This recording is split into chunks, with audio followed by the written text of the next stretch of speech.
Komið þið sæl, við erum stödd hérna í miðri Reykjavíkinni á Íslandi. Við erum í þann veginn að fara að ræða við engan annan en öryrkjan okkar sem heitir réttu nafni Andri Valgeirsson. Hann Andri ekki eingöngu öryrki heldur hann líka eitt mesta efni okkar Íslendinga í íþróttabransanum. Hann hefur lagt mikla alúð í maraþonið og var einmitt í þann mund sem við fórum að taka viðtal við hann að gera sér tilbúin fyrir Reykjavíkumaraþonið í ár og margir hafa sagt að hann hafi aldrei verið í betra formi en einmitt nú. Við skulum sjá hvað Andri hefur að segja velgengni sína. Jæja Andri, svo það er hérna sem þú byrjar daginn? Já. Og hvað er þetta að brasa hér? Hér er ég bara í mitt annað heimili og hérna bara er ég að hjálpa fólki eins mikið og ég get. Og hvernig gerum við það?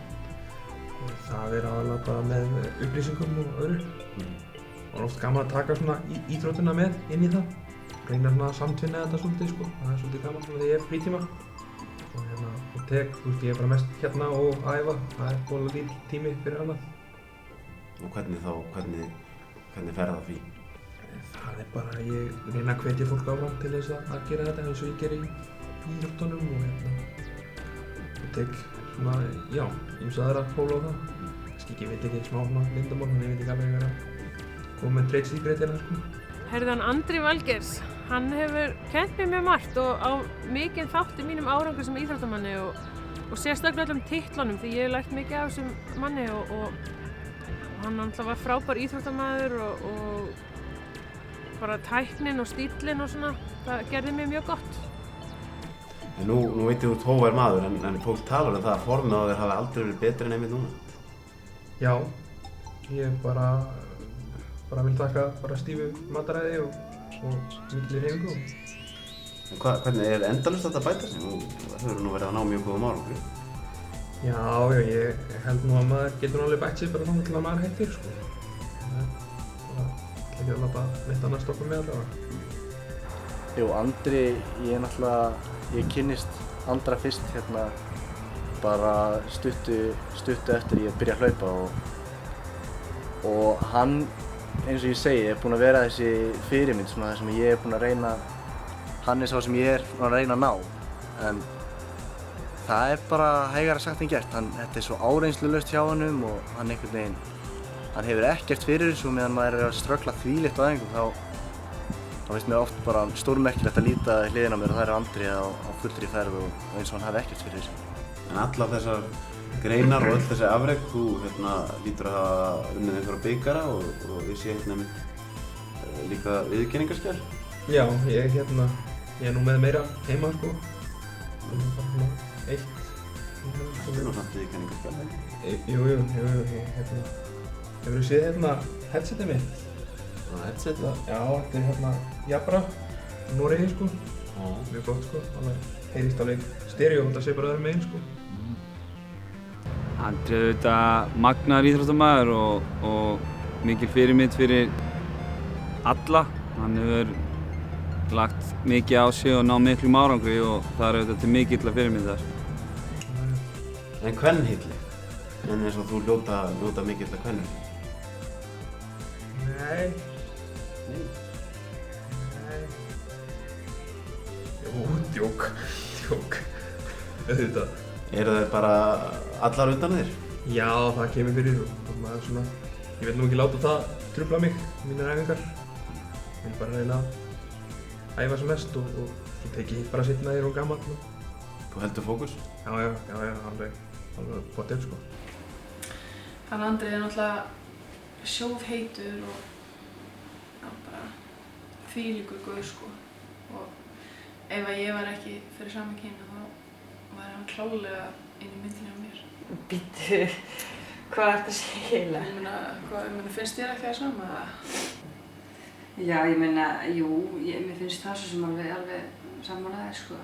Ég er samt, það er ekki. Já, ég veit það, já. Mér er sagt að Silju Úlfarsdóttir finnst þú mjög sætur. Aha. Svo er hann líka svolítið sætur. Já, hún á ekki séns sko.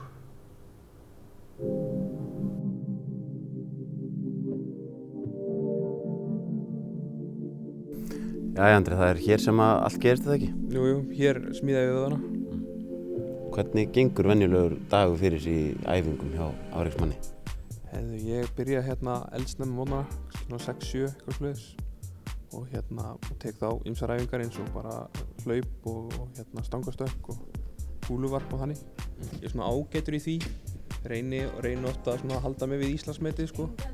Þú ert hógvær? Já, ég reyni það. Þegar ég tók góða grindarhlaupsæfingu á hann.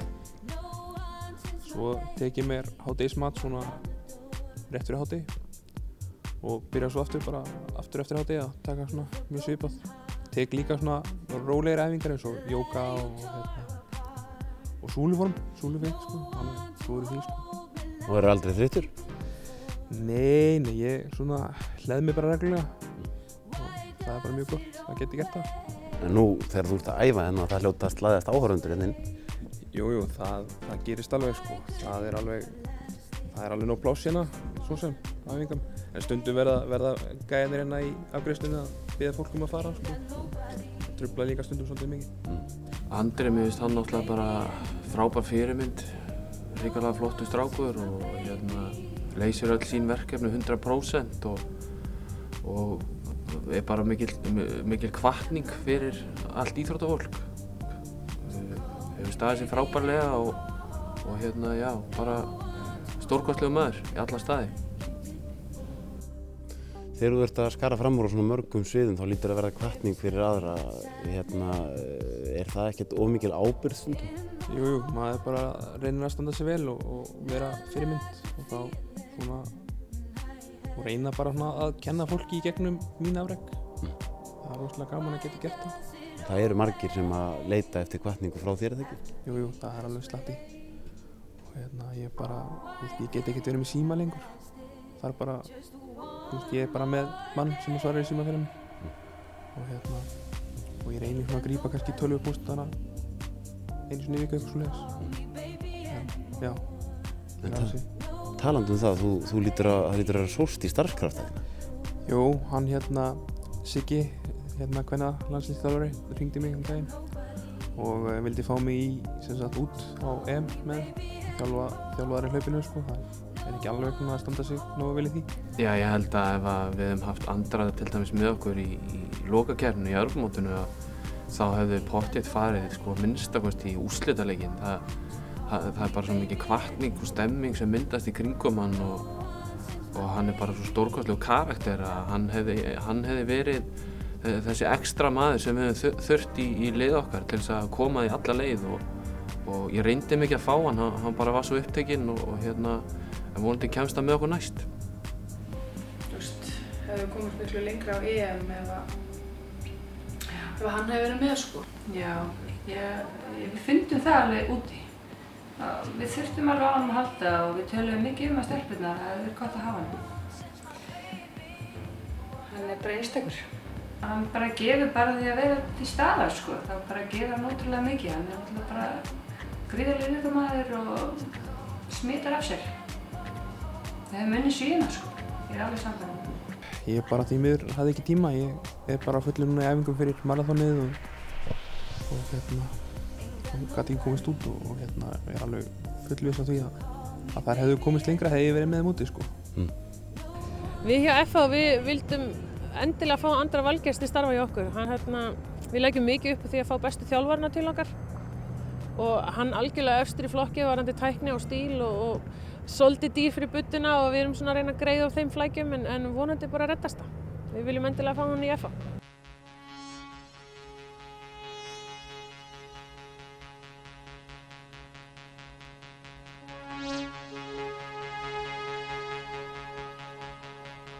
Já, náttúrulega, hann kannski það sem hann hefur fram yfir aðra er hvað hann nær gríðarlega góður rúlli á brautinni og þetta er svona, það er kannski það sem ég hef reynt að taka mest frá Andra. Að reyna svona að koma með það inn í minn stíl.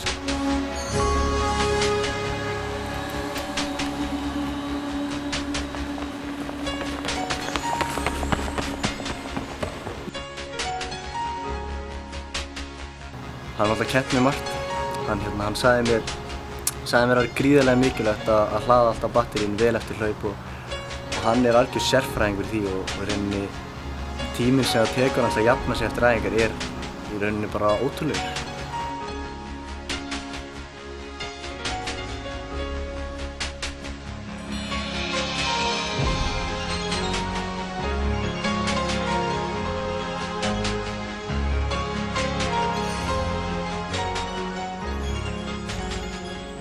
Andri, ég skora á þig, kom með okkur næst.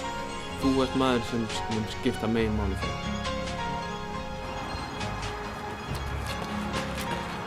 Það er þá maður að drífa æfingu. Svo er það bara ég og þú, Andri. Ég og þú.